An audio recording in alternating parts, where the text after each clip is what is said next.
Conversation with the Candidate continues.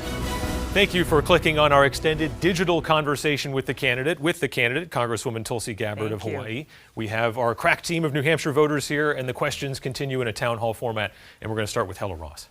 Hi, nice to see you. Good to see you, Helen. Thank you for your service in the military and in Congress. Thank you. And I'd like to ask you, what policy proposals are you going to implement to address racial inequalities and injustices across the spectrum of our society, to include educational and economic opportunities, as well as housing and medical treatment discrimination within our communities of color? Thank you. Thank you, Helen. This is such an important question. I'm grateful to have grown up in the only state in the country that is a majority of minorities. And bringing that perspective to leadership in the White House, I think, is really important to provide that guideway towards achieving that racial equality, towards achieving that equality and justice for all that we don't have in this country. I think this is a critical thing as we look to the many different ways where these injustices continue, whether it be in the ones that you've mentioned, to include criminal justice reform and others, and making the kinds of investments in those who have been left behind for far too long. In Hawaii, people have come there, and Dr. Martin Luther King, when he visited in the late 50s, he was amazed by what he felt, which is what we in Hawaii call the spirit of aloha, which to me is the key to how we bridge these divides and make sure that we are lifting every person in this country together. And what that aloha is, people think it's just hello and goodbye, but it really means I come to you with an open heart and a recognition that we are all connected, that we are all God's children, regardless of the color of our skin or where we come from or who we love or how we worship or if we worship at all. And if this is where we are starting from, if this is how we are engaging with one another, then we recognize and are inspired to care for one another in all that we are doing. And to me, this is the greatest form of patriotism, because being a patriot, loving our country, means we love each other and we care for each other as Americans, which will then inspire us to come together to solve these great challenges that unfortunately have left a huge population in our country behind and overcome these divides that have torn our country apart. Thank you very much for the question. Wonderful. Thank you. We have a Facebook question coming in now from Sean Roberson. He says, New Hampshire is the only state without an inpatient unit or emergency services at its VA medical center. Should that be changed, or should local hospitals have a relationship to treat inpatient veterans? I think that does need to change, but I think it's a balanced approach between the two. You know, the VA provides a tremendous service to our veterans. I know a lot of veterans who get their care from the VA are very happy with it. However, there are still far too many barriers for veterans who struggle to get the right kind of service in the VA or gain entry into the VA. We've got to make sure that the VA is able to fulfill its mission of serving and taking care of our veterans. It's not always the case, for example, and we face this in my home state of Hawaii, where you have rural communities who may be far away from the VA hospital. And in that case, there need to be partnerships with the local hospital, with the local healthcare provider, so that bottom line, every veteran's able to get that quality health care that they need, that they've earned, and that they deserve. Next question coming from Elizabeth Radisich.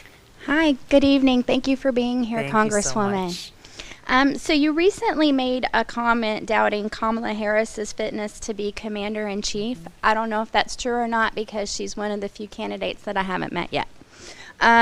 While your military service is remarkable and it is admirable, it has also been reported that you held positions in the early 2000s that were against gay marriage and for conversion therapy.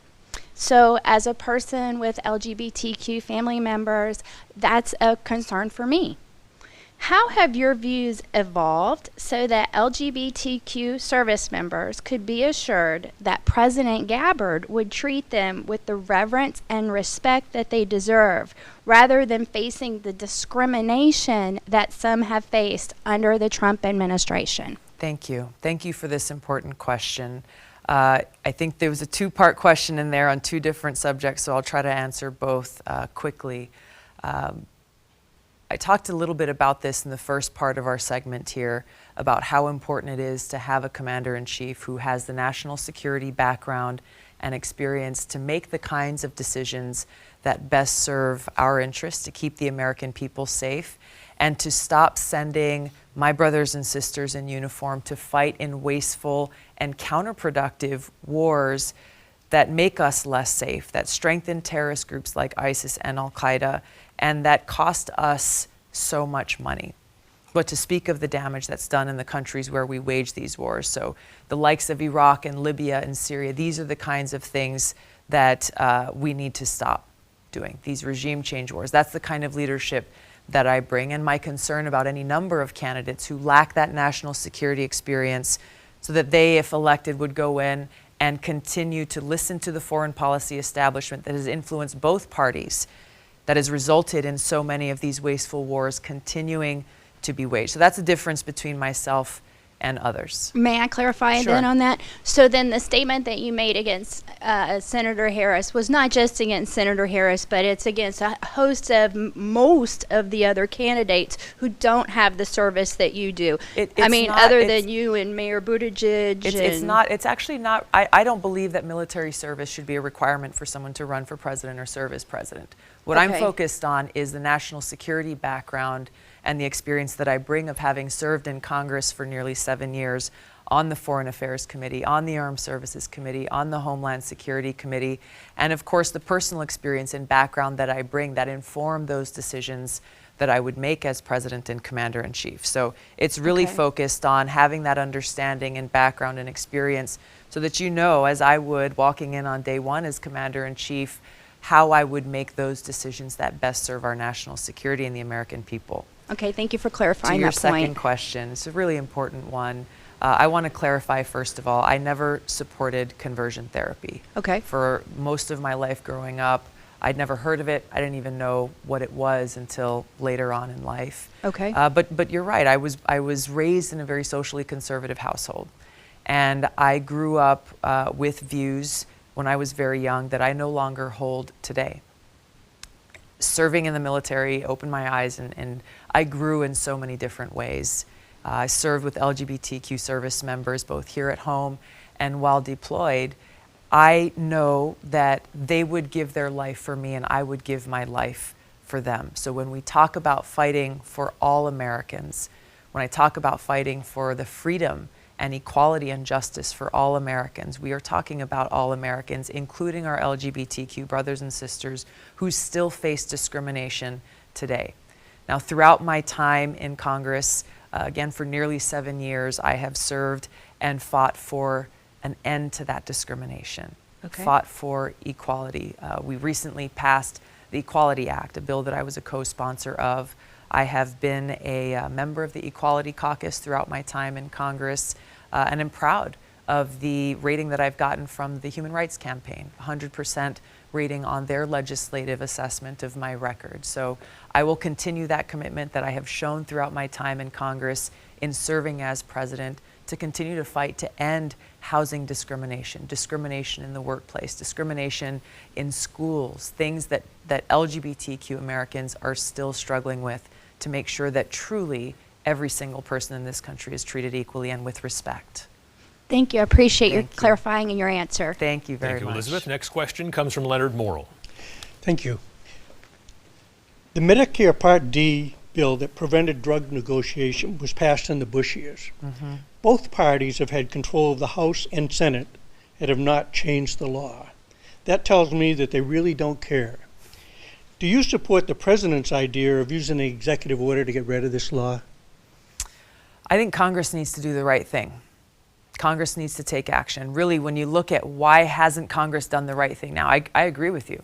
They don't care. You get a lot of lip service coming from politicians who are more interested in getting that PAC check from the lobbyist that represents the big pharmaceutical companies than they are about putting the interests of the people first. And this is heartbreaking because we see, families who are struggling now just to get the insulin that they need for treating diabetes, life-saving medicines that people aren't able to afford. Why is that? It's because of this influence of big pharma over Washington that has stopped this essential change from being made, that I strongly support. This change that would make it so that the United States government can negotiate with prescription drug companies to bring down the cost. The United States government is the biggest customer of prescription drugs in the entire world. So when you think about what kind of leverage we have to drive these prices down that we are not utilizing now, it's crazy, and people are suffering as a result. This is exactly the perfect example of what I'm talking about when we say that we don't have a government of, by, and for the people. We have a government of, by, and for greedy corporations or the rich and powerful, the very few who are benefiting from the perpetuation of these types of laws. I think it's important to recognize the role that the executive branch has. Executive orders need to be used appropriately and carefully. Congress needs to do its job and get out of the pocket of these greedy corporations and actually serve the interests of our people, because lives depend on it. This is not a game and it's not a joke. They got to do their job. Thank you. Thank you very much. Thank you, Leonard. Next question comes from Nancy Keene. Hi, to follow up on another senior issue, we keep hearing rhetoric about Social Security being an entitlement and that Social Security may run out by 2034. What are your feelings about protecting Social Security that many seniors rely on? Yeah, absolutely. I mean, first of all, I don't agree that Social Security is an entitlement. It's something that every one of us pays into throughout a lifetime of working, and you deserve the peace and the knowledge that what you paid into will be there for you when you retire. Thank you. And when you're ready to start drawing your benefits. It is absolutely unacceptable that still to this day politicians look to raiding the Social Security account, using it as a slush fund to pay for other things, rather than treating it as a hands-off account that is only and should only be used for Social Security beneficiaries. That is, to me, the number one thing that's got to change. That cannot be accessible to be used to cover the shortfall for other things in the federal government's budget. Again, this is where on every single issue we can point to where are taxpayer dollars going, making it so that politicians think they can raid your Social Security account. The more we continue wasting trillions of dollars on these wasteful wars, the more they'll think that they need to use other funds in the government to pay for other things rather than putting the interests of the people first. So I think that's a huge thing that we need to do. I think another thing that we need to do to make sure that the Social Security fund is sustainable and there not only for you but for my generation when we get to that point in our life is to look at raising the caps, the income caps on how that Social Security is paid into. I think there are other changes we can look to, but the bottom line is making sure that the dollars that you pay in to the Social Security fund are there for you when you need it. Okay, thank you. Thank you so much. Thank you, Nancy. Next question comes from Laura Landerman-Garber. Hi there. Hi, Laura. Thank you so much for defending our freedoms Thank you. and for eloquently supporting your brothers and sisters in uniform. Thank you. Yeah, I It's hear my- that it's each my time privilege. you speak. It's Thank you. very moving. I'm a psychologist here in New Hampshire, and so mental health accessibility and treatment is quite a big issue for me. Yes. I work with a lot of veterans and active duty military men and women, and the staggering rates of suicides, some say 20 plus a day, is really it's breaking my heart as a professional and personally as an American. What message do you have for our service families, our servicemen and women, and specifically what plans do you have to address this issue? These are your brothers and sisters, our Absolutely. families, and it's a national crisis. Yeah. Well, thank you, first of all, for the help and service that you're providing to them. You're welcome. It's unfortunate that still in our society, but especially in the military, there is such a huge stigma around those who go and seek help. You know, and I can tell you, and I'm sure you've experienced this, but I've seen how difficult it is for anyone, but especially those who've worn the uniform. Yes. We're strong, we're warriors, we've survived the rigors of combat, and we've made it home. And to then accept the vulnerability and the perceived weakness that, oh, I have to go get help or something's not quite right with me is wrong. That perception and that stigma is something that we as a society and leadership within the military, that culture absolutely needs to change to one where just like we go to the doctor for a checkup, similarly, we need to go for a mental health checkup, just like we need treatment if we've got a wound or an open wound or broken bone or whatever physically. Sometimes we need that mental health treatment to be able to get us to where we need to be. It breaks my heart to see, and I know people who I've served with. One of my soldiers during my second deployment, deployed many times, came home and eventually lost that battle here at home and took his own life. So this hits close to home and why it's so important for us to deal with this stigma and to dedicate whatever resources are necessary to be able to make sure that there are providers like you who are available at that moment when our veterans ask for help. When they ask for help, they can't run through bureaucracies. They can't be told no. They can't get a voicemail on the phone and say, call back the next day because the next day may be too late. Thank you so much. Thank you. Thank you, Laura. Next question comes from Carolyn Morrill. Thank you for being here. I hope to go to your state this spring. Oh, good. So, you've already hit my question, so I'm going to more or less follow up. Okay. Two top priorities of Americans is the universal background check, Yes. and also the prescription drug reductions, which you say Congress is not doing their job. Yeah. Because of cooperation, plus all the pork that's added into these laws. We have no idea how many What's pages actually in there it. are. Exactly. So this is why nothing's getting done.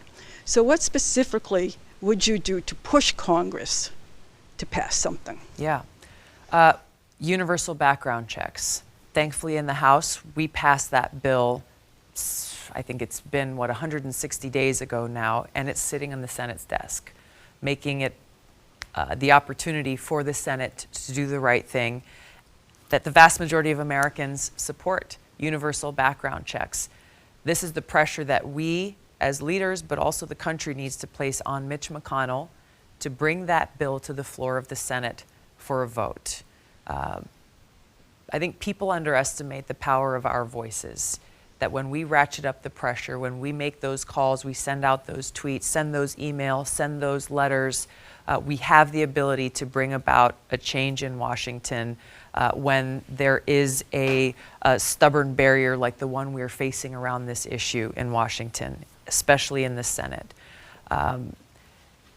Similarly with the prescription drug issue, the power of big money's influence in Washington has to be stopped. I think that members of Congress should not be allowed to take those contributions from those lobbyists. So you completely take that out of the equation. And I think we have to end the revolving door, which is really illegal corruption in our own government, where you've got politicians who are working one day, members of Congress, to regulate a specific industry, and then they leave their job and potentially go work for that industry or that company, making millions of dollars and benefiting from that position that they just held, that position of power that they just held. I think ultimately this comes down to the people, the power of the people, using that to remind members of Congress who they actually work for. They don't work for Big Pharma. We, the people, have the power to hire and fire people in Washington. They need to understand that if they don't do what is necessary to bring down the cost of prescription drugs, to hold prescription drug companies accountable for the opioid epidemic that they have fueled and are continuing to fuel across the country, hold pharmacies accountable. Unless they start standing up and working for the people, then they're going to lose their job. This is a big issue, and it impacts so many other challenges that we're facing. Ultimately, it comes down to people standing up for ourselves and for our future, because this is the only thing that has the ability to overcome those who have lost their way and are not fulfilling the responsibility they have to the people. Thank you. Thank you. Thank you, Carolyn. Next question comes from Jeremy Love. Hi, Tulsi. Thanks so much for being here. Thank you. In the first of the most recent debates, there was a question asked about nuclear weapons no first use policy. Yeah. This just happened to coincide with announcement by China where they recommitted to their no first use policy that they adopted back in 1964. I'm curious if you could explain why it is that you support a no first use policy. I'm very concerned about the nuclear threat that we're facing.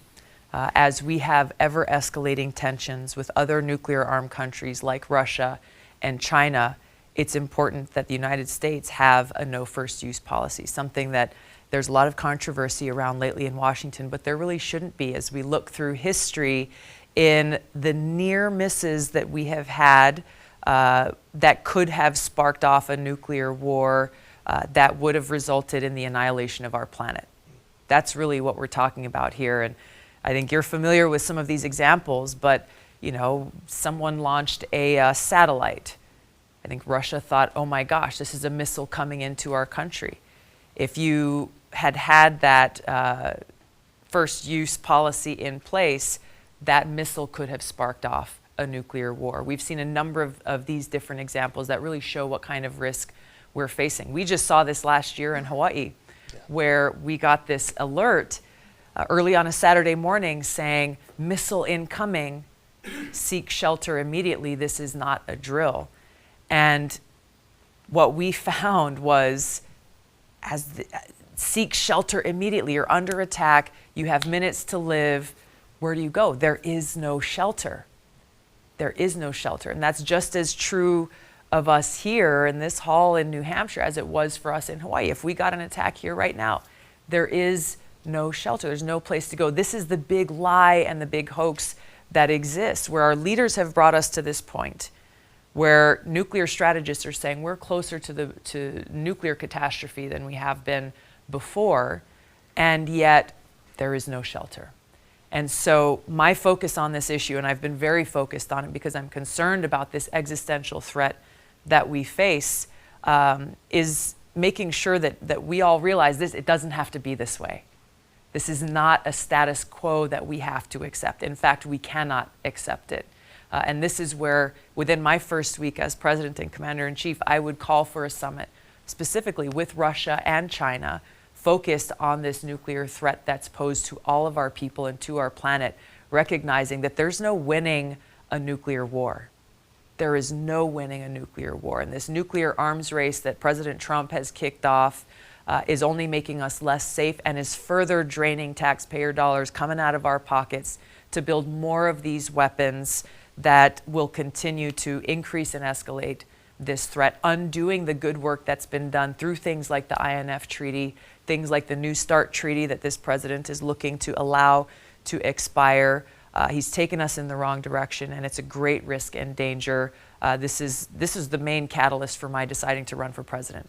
Going through what we went through in Hawaii last year and recognizing we need strong leadership that will walk us away from the brink of nuclear disaster, work to end this new Cold War, and maximize the diplomatic tools that we have available to accomplish that.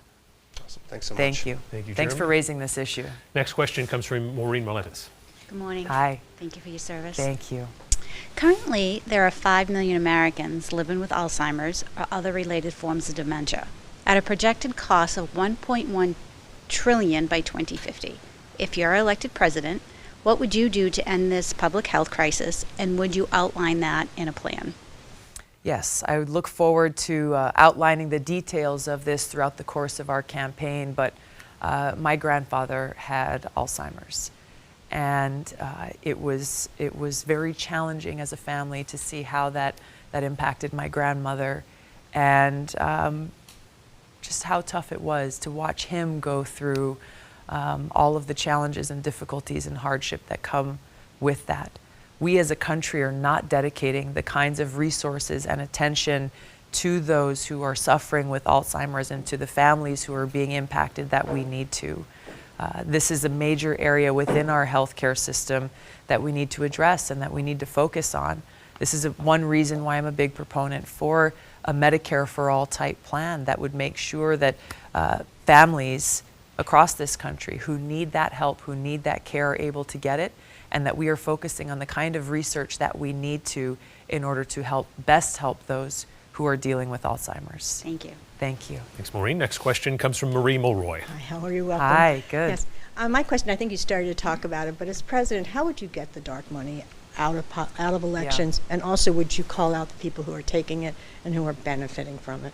Yes, I would. Short answer to your second half of your question, yes, absolutely. We have to call out that dark money and where it's coming from and who it's being used to influence.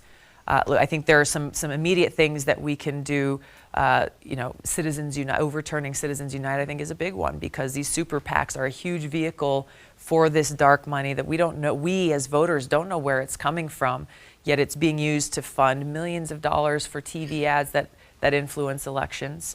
Like I mentioned earlier, the PAC contributions that are coming from lobbyists are what many politicians rely on to get elected. The phenomena that we are seeing, which is amazing, of more individuals across this country funding people-powered campaigns like mine, people saying, hey, $5, $10 a month, contributing towards making sure that we are focused on serving the needs of our people without any possibility of influence from these special interests or greedy corporations, is what we need of all of our elected officials.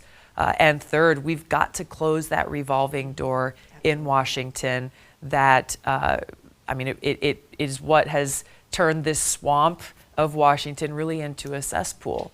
And we see it with elected officials, and we see it with high-level unelected officials in our government in many different industries, in the financial industry, on Wall Street, people who will leave Wall Street banks, go into positions as regulators. Yeah, okay, you take a big pay cut, but guess what? Once you leave that and you go back in the industry that you were supposed to be regulating, you get your payday, right? Right. You see the same thing in the defense industry, unfortunately. Whether talking about members of Congress or senior executive positions, or sometimes even those who are in the uniform who are responsible for contracting. Or when you're working in the Pentagon one day and you're writing these massive billion-dollar contracts, going and leaving the next day and working for the very same company that you've just written that contract for. Now, people say, okay, you've got these cooling off periods where a member of Congress, for example, can't be a lobbyist for, I think, 2 years. Give me a break. That's not enough. Members of Congress should not be allowed to become lobbyists when they leave office, period, because this is a choice that we make to pursue public service. And for those who are pursuing this route in order to profit at the end of it, really shouldn't be there at all. So these are the kinds of changes that I would support and am trying to bring about now as a member of Congress, and that I would look forward to signing into law as president. Oh, thank you so much. Thank you. Thank you, Marie. And next question comes from Benjamin Pelletier. Hello. Hi, Thank you Benjamin. for your Aloha. service. Thank you. What event in the military has had an effect on you personally, and how did that shape you as a politician? In my first deployment to Iraq, I served in a field medical unit. Every single day, I was confronted with the very high human cost of war. The very first task that I had every morning was to go through a list, name by name, of every American casualty and injury that had occurred in the previous 24 hours. And it was heart-wrenching every single day. Name by name, seeing those who were paying the price for war, and understanding and knowing behind every one of those names, our loved ones, parents, children, husbands, wives, family members, and friends, worried sick at home. Going through that experience, seeing firsthand friends of mine who I served with who were killed in combat.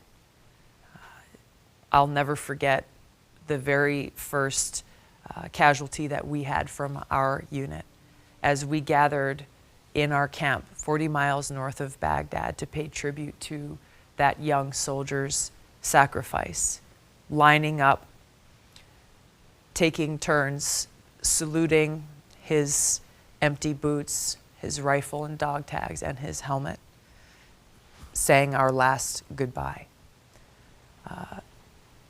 going through these experiences changed everything for me in my life. I was not the same person when I came home from that war as I was when I went.